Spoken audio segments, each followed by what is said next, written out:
When we talk about footnotes to the financial statements, probably the best way to get a little familiarity with it is to actually look at a real company's footnotes and analyze some of the more important points. So that's what we'd like to do with you right now. If you'll notice, by the way, when you look at the consolidated balance sheet at the very bottom, you actually see notes to the consolidated financials. See them. It's telling you, please look at them.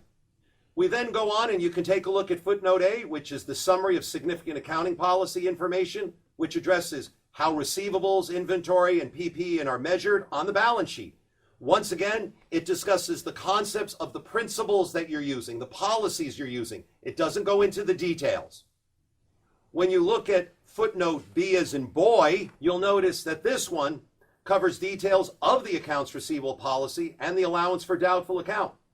Note that the $1,319,558 and the $1,276,224 totals for each of the years must agree with the accounts receivable amount on the balance sheet.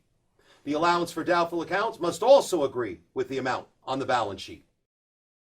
In note C, this one covers inventory, and it's giving a detailed breakdown of the inventory amounts, which must, of course, tie into the balance sheet. And no surprise there, you have finished products, work in process, and raw materials, the three stages.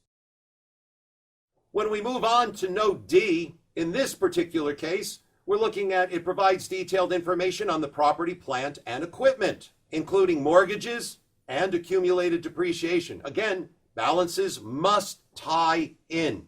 And you'll also observe that we not only show all the amounts, but then we show the accumulated depreciation for the year.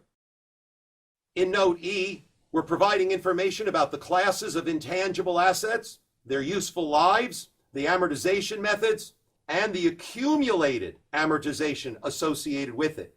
You'll note if you look at it, you have the starting weighted average amortization period, the amortization method, the cost, the accumulated amortization, and the net carrying value, which of course must also tie in.